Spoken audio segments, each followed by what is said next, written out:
Mas vamos falar um pouquinho hoje a respeito da morte, né? A nossa terra aqui é um campo de batalha. Estamos na batalha, estamos também numa caminhada. E começa com o nosso nascimento e termina, o fim é realmente a morte. A morte o que é? A morte é a separação da alma do corpo. A alma da vida, o nosso corpo. E alguns santos dizem que o corpo é como se fosse vestimenta da alma, né? Deus criou a nossa alma especialmente para nós. E a nossa alma que tem inteligência, que tem vontade livre.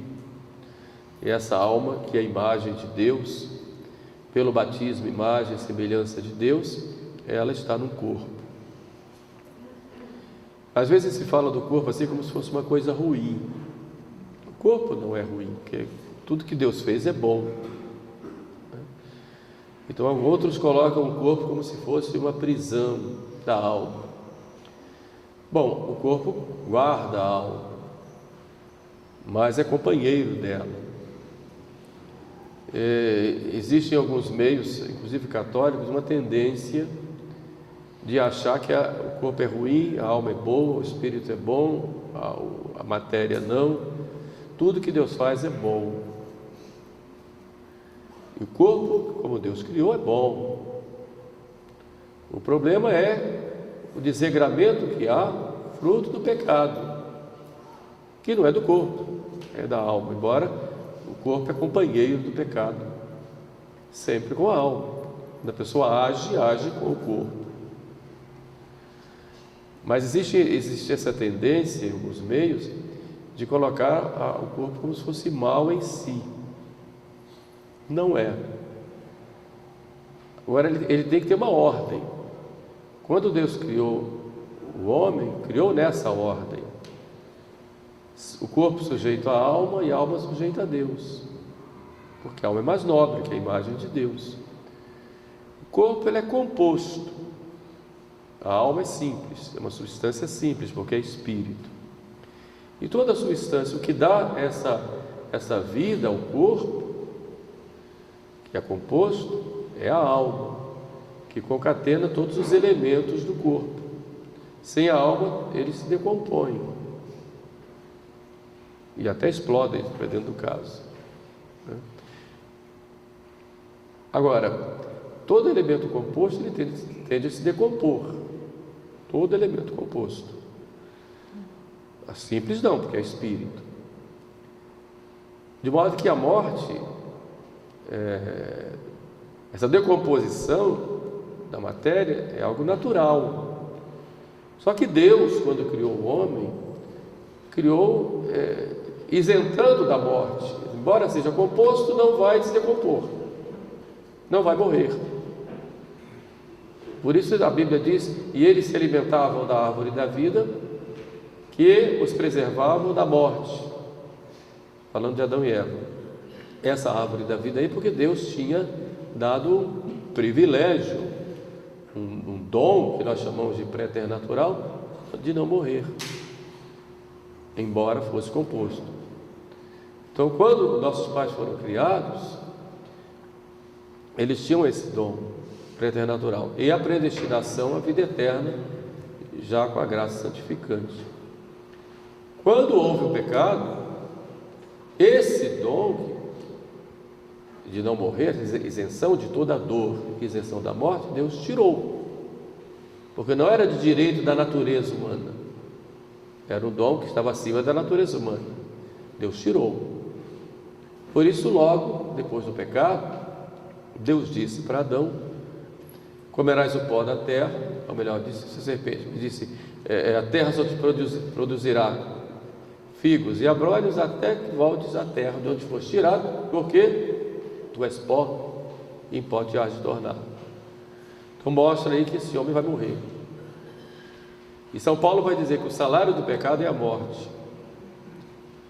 Então a morte veio como um entrave na vida humana, porque nós fomos criados, e assim, com a nossa criação, fomos criados para a eternidade, sem a morte, sem passar pela morte.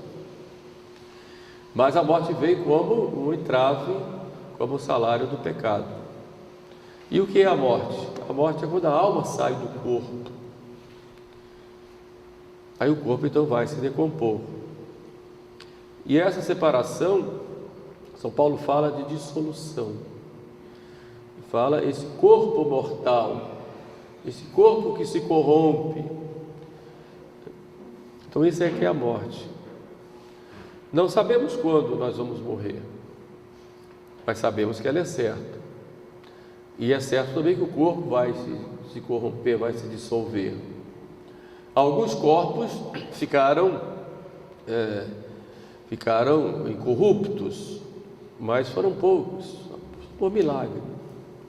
Às vezes algum órgão do corpo, um braço, Santo Antônio, a língua, por exemplo, está incorrupto. Mas isso é raro. Padre Pio, uma parte já está se decompondo. Eu tive a graça de ver, tem uma parte se decompondo. Mas a mão, por exemplo, um pouco o rosto, estão recompondo lá com o material, Mas de qualquer forma, é normal que se decomponha.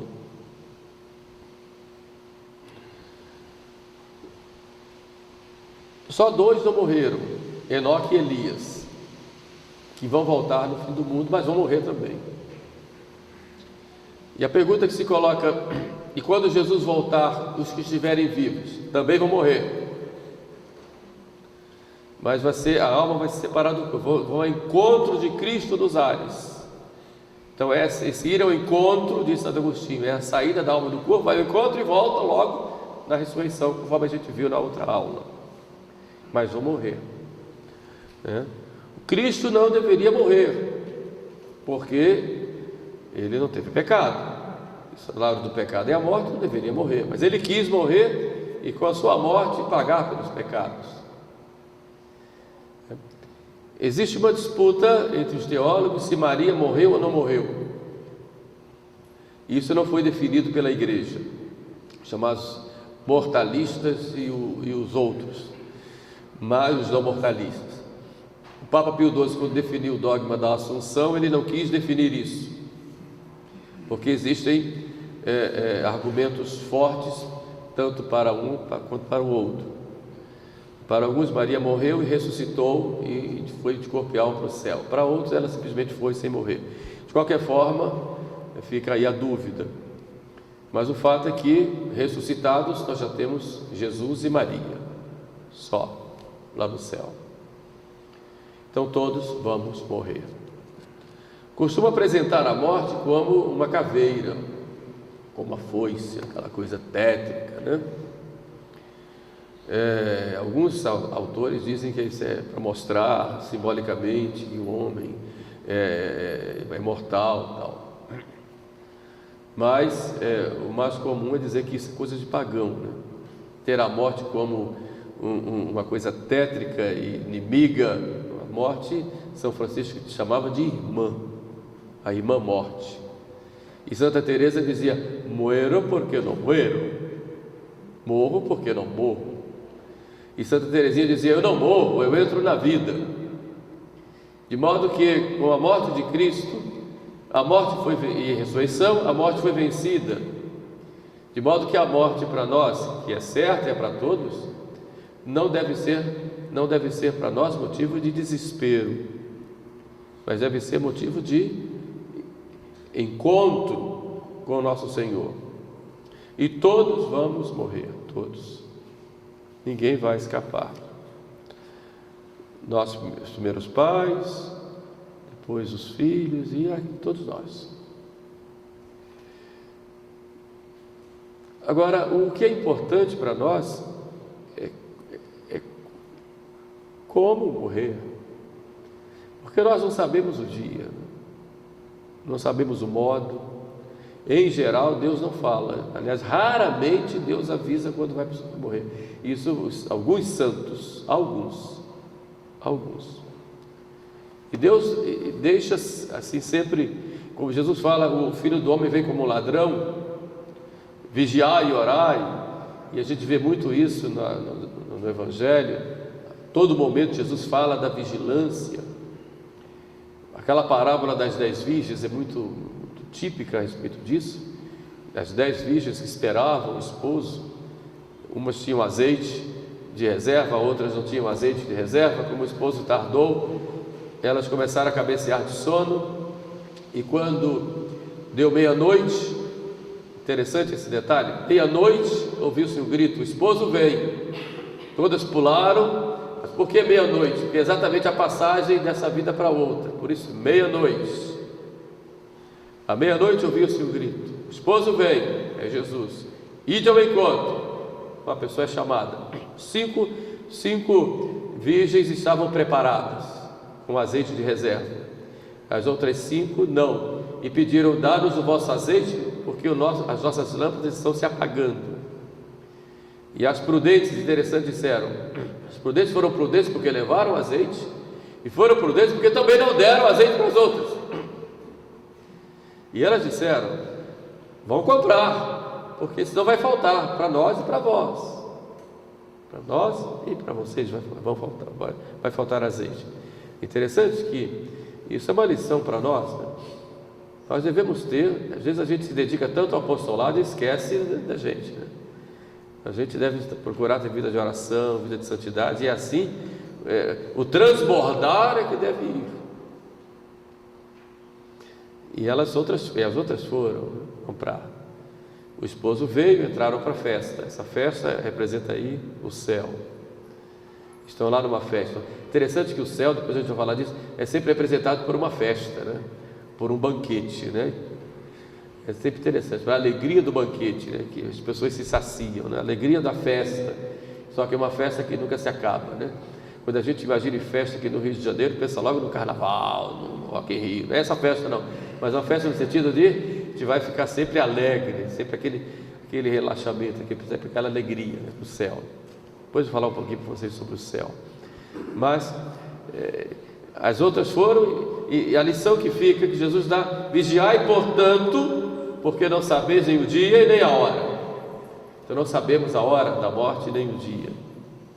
Por isso devemos estar sempre vigilantes. Lá no Horto das Oliveiras, Jesus disse: vigiai e orai, não sabeis o dia e a hora. Bem-aventurado o servo que o Senhor, quando voltar, achar vigilante. Para aquelas virgens era necessário que estivesse lá com a lâmpada acesa, a lamparina acesa, que é a luz da fé com as obras. Fé é essa resposta nossa a Deus que se revela, que se revelou de modo pleno na pessoa de seu Filho. Então eu digo sim, eu creio e vivo. Por isso a fé tem que ser com obras, sempre. Interessante que os comentários que a gente vê do Evangelho de hoje, Jesus hoje pergunta a Pedro se Pedro tem fé. Pedro responde pela fé. Quando ele vai investir Pedro do primado, depois da ressurreição, lá no lago de Genezaré, Jesus não pergunta se ele tem fé, pergunta se ele ama. Tu me amas? Então a fé e a caridade, a luz da fé com as obras, é isso que Deus quer de nós. Quando Jesus fala: estejam cingidos os vossos rins e lâmpadas acesas nas mãos, no comentário de São Gregório Magno, interessante a respeito disso, ele diz que cingidos os rins significa a penitência, e lâmpadas acesas, a fé com as obras. E por que fé com as obras? Jesus, quando fala no Sermão da Montanha a respeito da luz, ele diz assim: brilhe a vossa luz diante dos homens, para que vejam as vossas boas obras e glorifiquem o vosso Pai que está nos céus. Portanto, a preparação para a morte é fé e caridade, fé e boas obras, para quando o Senhor vier, nós estejamos preparados, porque a morte vem, e é terrível porque é uma separação da alma do corpo, terrível porque vamos deixar tudo aquilo de que gostamos, né? A Deus Filho, a Deus Pai, a Deus Mãe, a Deus minhas coisinhas que eu cuido com tanto carinho, né? Meus livros, a Deus minhas panelas, a Deus meus crochês, a Deus meus amigos, adeus meu celular, todo mundo vai ver o que tem lá, hein? Então se cuida, viu? Adeus tudo fica por aí, tudo fica. A gente tem que pensar muito na morte. Se eu fosse morrer agora, o que eu faria, né? Uma vez perguntaram isso no colégio romano, estava lá um garoto muito bom, chamado Luiz de Gonzaga, e perguntaram lá, se você fosse morrer agora, o que faria? E um disse, eu corria para a capela, eu ia me confessar. E perguntaram para Luiz, e Luiz disse, eu ia continuar brincando, conforme estou fazendo aqui, porque ele estava fazendo aquilo que tinha que fazer, e estava bem. Portanto, devemos estar sempre vigilantes. Fé, creio e vivo conforme a minha fé. Fé e obras, fé e caridade. Entenderam? Essa é a vigilância que Deus quer de nós, porque a morte vem. É terrível a morte do pecador, daquele que vive em pecado e não se arrepende. E às vezes a pessoa vai protelando o arrependimento. Quando eu ficar mais velho, eu vou me converter. E quem te garante que vais ficar velho? Quem te garante que vais ter a graça do arrependimento? Então é preciso estar sempre pronto. A morte do pecador é terrível, é dolorosa. Dolorosa primeiro porque ele vai deixar tudo aquilo que ele colocou como seu fim, são as coisas da terra. Dolorosa por causa dos remorsos, frutos do pecado. Dolorosa por causa do futuro que o espera. Dolorosa por causa da decepção e da desilusão que ele vai encontrar ali, e que coloca o seu fim em tantas coisas e agora nada vem socorrê-lo. Dolorosa por causa das investidas do demônio na hora da morte, e ele vem e investe pesado para levar aquela alma para o inferno, sabendo que pouco tempo lhe resta. Dolorosa porque ele não tem ali os auxílios da graça, ou porque ele rejeitou, e dos santos. Por isso Cristo fala que a gente tem que ter muitos amigos aqui na terra, e esses amigos aí, de que ele fala, são os amigos no sentido espiritual. Em determinado momento ele fala, granjeai amigos com a riqueza e a iniquidade. Quer dizer, esses amigos aí são os santos, são as obras de caridade que eu fiz, então são os pobres, e é exatamente isso que Jesus coloca lá, né?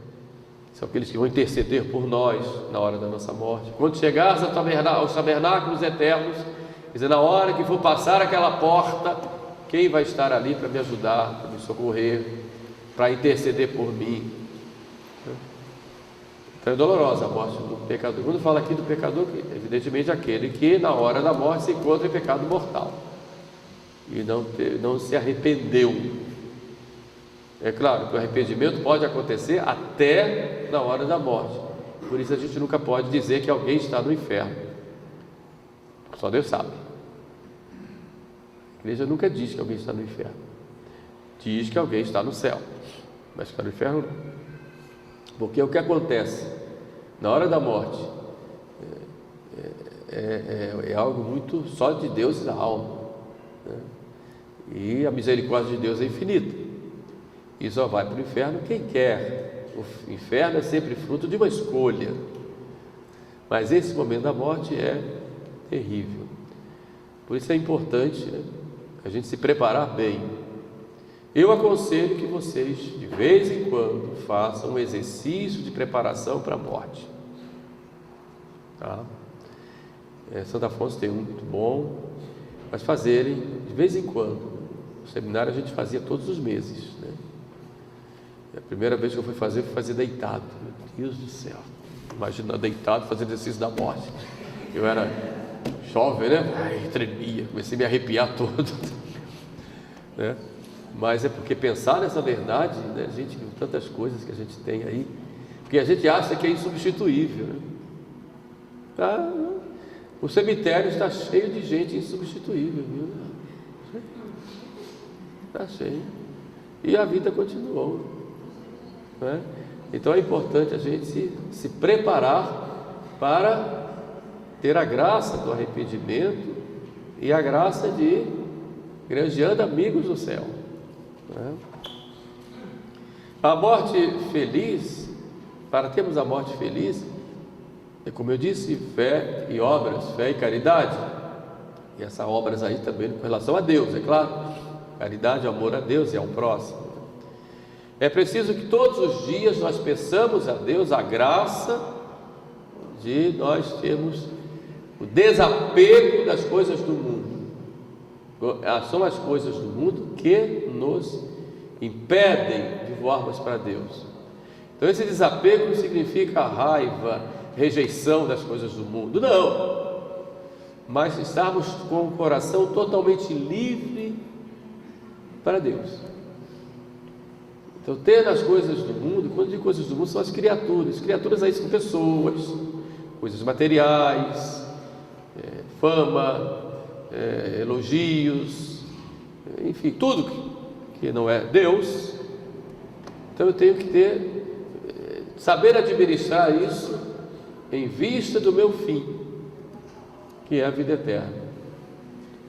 E quanto mais desapego eu tenho, mais eu sou livre para Deus. Desapego, repito, não significa rejeição, não é? Mas eu ter essa liberdade, eu tenho que, eu não posso fazer de um bem material o meu Deus. Eu utilizo enquanto me serve para a minha vida aqui na terra, mas em vista de algo muito maior. Aí eu vou ter uma morte feliz. Pedir a graça sempre de viver na união com Deus. Daí a importância da oração, da frequência aos sacramentos, da confissão. Confessar-se, né? Eu sugiro a confissão pelo menos mensal, para sempre estar na graça de Deus. Mas eu não cometi pecado mortal, graças a Deus. Mas a confissão vai aumentar a graça, entendeu? Não preciso confessar todo dia, até porque a gente não tem padre para isso, né? Mas pode, pelo menos uma vez por mês, né? Claro, se cair no pecado mortal, aí tem que ser logo, para poder estar na graça. E pedir a Nosso Senhor sempre a graça de ter uma morte santa, uma morte feliz. Eu tive a graça de ver várias mortes. Uma delas foi de um senhor que cantava salmos na igreja, né? E ele, pouco antes da morte, ele disse, veio na sua memória um salmo que ele cantava lá. Então ele dizia, né? Como é que ele disse, meu Deus? Que a minha língua, Senhor, se prenda ao céu da boca, se eu me esquecer de ti, Jerusalém, porque eu estou pronto para entrar. Bonito, né? É Jerusalém celeste, né? Tal vida, tal morte, né? A tendência da árvore é cair para o lado que ela está pendendo, né? Então, tal vida, tal morte. Vamos procurar, então, estarmos preparados para ter uma morte feliz. Se as tentações vierem, o devoto de Maria vai ter Maria lá para dizer para o demônio, sai daqui que ele é meu. São Miguel. Nossa Senhora prometeu para quem usar o escapulário, né? Ela vai proteger na hora da morte. Só que o escapulário não é mágico, a gente tem que procurar ter uma vida de acordo com a lei de Deus. Se houve alguma queda por fraqueza, Nossa Senhora vai interceder para ter a graça. Mas se houve malícia no pecado, aí não, a pessoa está abusando da graça, entende? Então pedir para ter essa morte feliz, e quando chegar a hora, estarmos bem. Então preparar a alma, preparar também as suas coisas, né? Suas coisas materiais, quem tem algum bem, logo definir isso para não dar trabalho para os filhos, para os netos e companheiros aí, porque a família pode estar muito unida hoje, mas depois que forem embora, se vocês forem embora, a briga vai ser grande. Então, deixar tudo certinho. Aliás, a gente é aconselhado sempre como padre a fazer um testamento. Não tem muita coisa para deixar, mas tem uns livros, tem sempre umas coisinhas. Então, e assim cada um de nós, né, deve procurar olhar isso também. E sempre fazer essa preparação para a morte. E assim a gente vai se preparar. Quando chegar a hora, entra na alegria do teu Senhor. Entra na alegria do teu Senhor. Não tenha medo de pensar na morte. Não tenha medo de falar da morte. Hoje, quando se fala da morte, as pessoas batem na madeira, né? Não. É importante a gente pensar nela. Todos vamos morrer. Todos. E a morte sempre vai vencer. Vai ficar muito tempo, vai ficar internado, vai ficar entubado, vai, enfim, gastar muito dinheiro com médicos, com remédios. Faça isso, porque tem que fazer, porque a gente tem que cuidar da vida como Deus quer, a gente tem que zelar, não pode ser negligente. Porém, aparentemente, a morte vai ter a vitória. Na ressurreição, aí é que a gente vai humilhar a morte. E São Paulo vai dizer: onde está a morte, a tua vitória? Mas aparentemente ela vai ter essa vitória. E é importante que tenha, porque só assim nós vamos nos encontrar com Deus. Me chamou muita atenção aquele filme Marcelino Pão e Vinho. Alguém já assistiu? O antigo. E tem uma hora, ele movido sempre do desejo de ver a mãe, né? Quero minha mãe. Então, conversando com Jesus, eu quero ver minha mãe. Você quer ver sua mãe? Quero, então você vai dormir. E ele: eu quero ver minha mãe, depois eu quero ver a sua, mas eu quero ver minha mãe. E ele então, Jesus pega ele no colo e diz: dorme, Marcelino. E Marcelino dormiu e acordou vendo a mãe. Então assim é a morte para nós. É esse sono profundo que nos leva a acordar para a vida eterna. É errado dizer que as almas, quando saem do corpo, elas vão dormir. Não. Quem dorme é o corpo.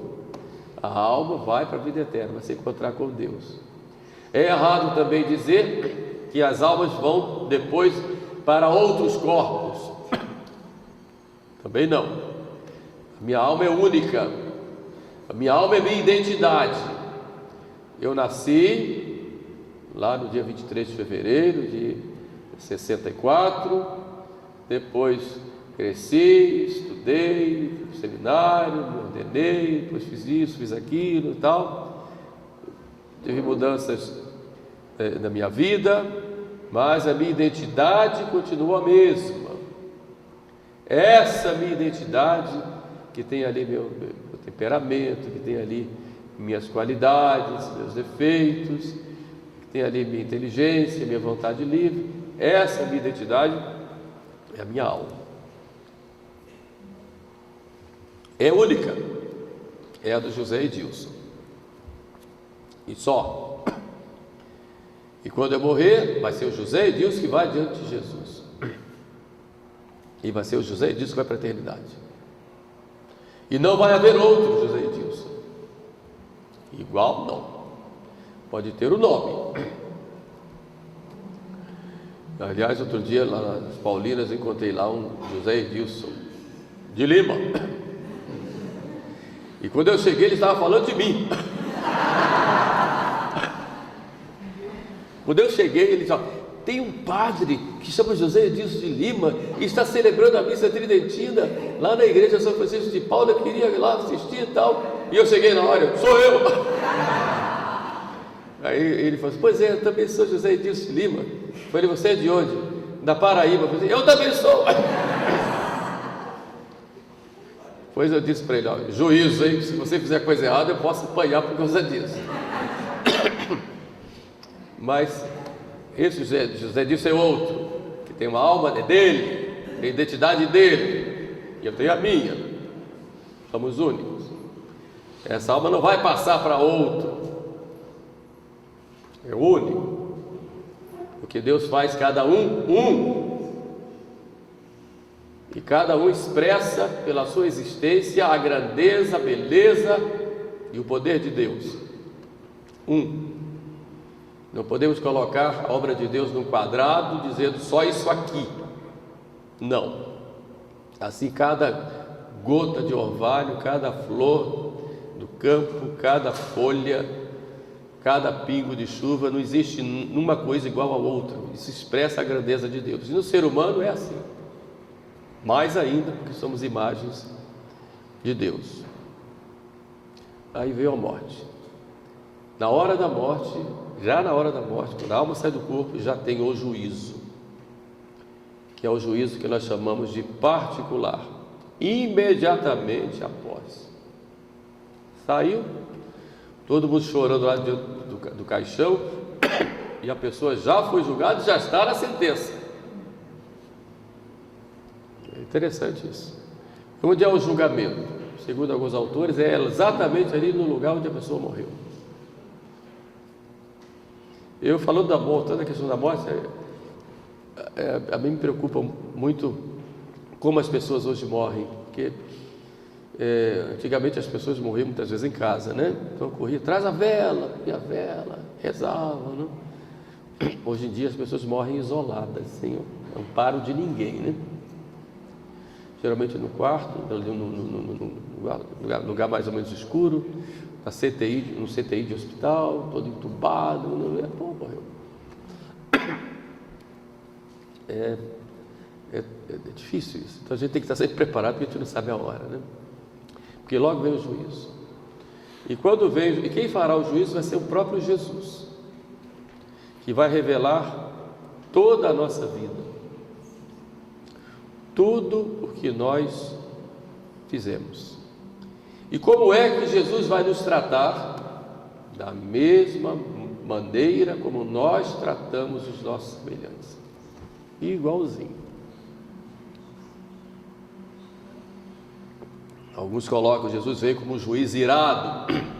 Ele virá da mesma maneira como eu tratei. Isso ele mesmo diz. Com a mesma medida com que medirdes, sereis medidos. Isso é uma verdade. Entenderam? E ele vai passar então ali tudo que nós fizemos, tudo muito rápido. Tudo muito rápido. Toda a nossa vida, o que nós fizemos, o que deixamos de fazer, nossas negligências, os nossos deveres de Estado, nossos pensamentos, nossas ações, desde do início da nossa vida, tudo passará, numa rapidez muito grande. E depois então, se estamos na graça de Deus, tem a salvação. Se sem a graça de Deus, tem a condenação eterna. Se está na graça de Deus, tem a salvação, mas se ainda houver alguma dívida, alguma pena para pagar pelos pecados já perdoados quanto à culpa, ou faltas veniais, aí tem o purgatório, que é para purificar, porque nada impuro entra no céu. Mas aí, já ali na hora do juízo, já vai saber. Segundo a tradição, São Miguel vai estar junto para ler a sentença. Não vai pegar lá o papel e vai ler, e vai expressar essa sentença. É o privilégio dele. Isso a tradição da igreja nos coloca, e nós vemos pela própria liturgia. Aí vai céu, purgatório ou inferno. Inferno, não sai mais de lá, e é terrível. E o céu também não. O purgatório é só o caminho, e as almas que vão para o purgatório, elas não têm a visão de Deus e vão esperar para serem purificadas, e depois então vão para o céu, para a vida eterna. Esse é o juízo particular. Haverá um outro juízo? Sim, juízo final, que será no fim do mundo, onde todos seremos julgados. Quando Jesus voltar, aí ele vai julgar a todos.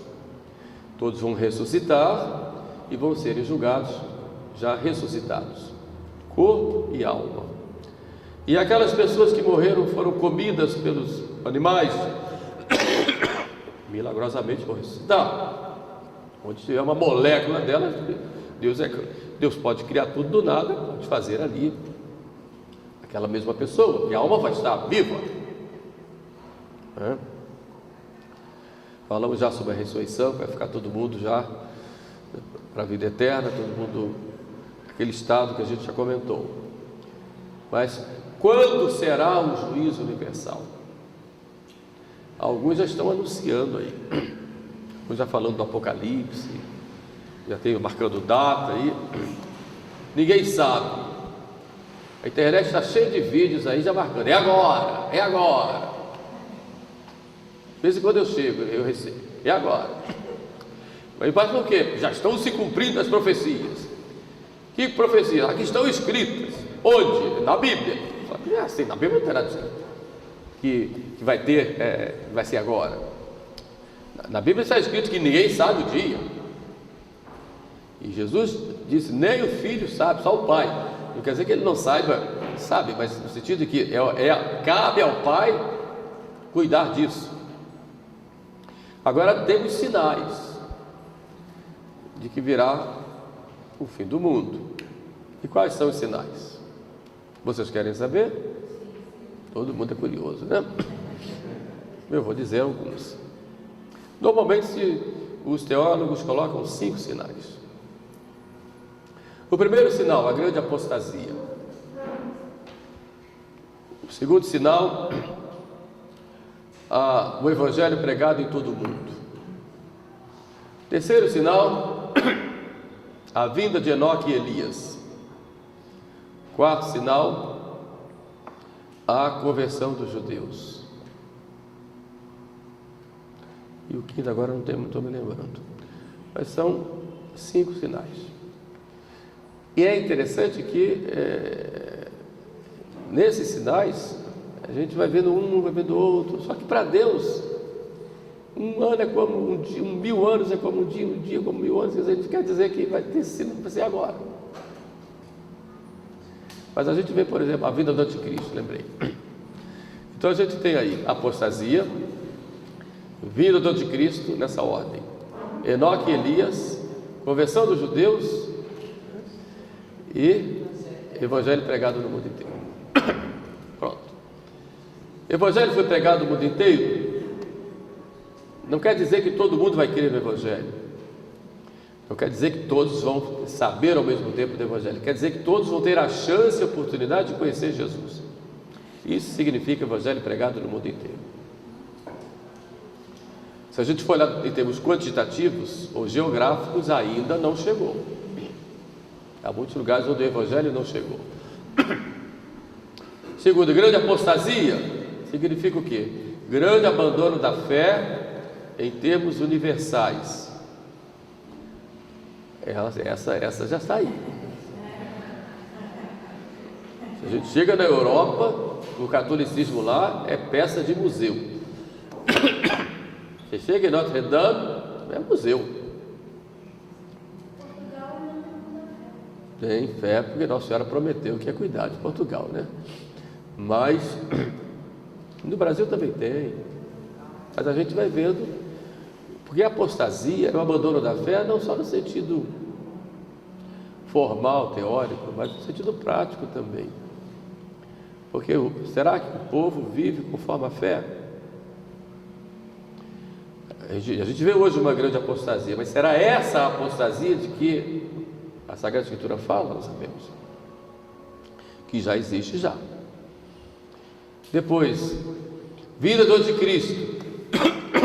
Já estão falando que ele estava aí, já está aí. Não sabemos. Já até dizem alguns nomes, né? A gente disseram que Nero era o anticristo. E quanto tempo tem Nero? Disseram que Hitler era o anticristo, né? Mas a gente vai vendo que o cerco está se fechando. Essa questão de querer uma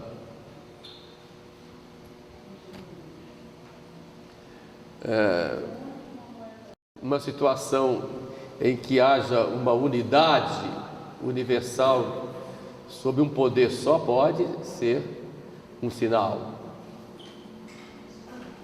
Não sabemos. Enoque e Elias não vieram ainda.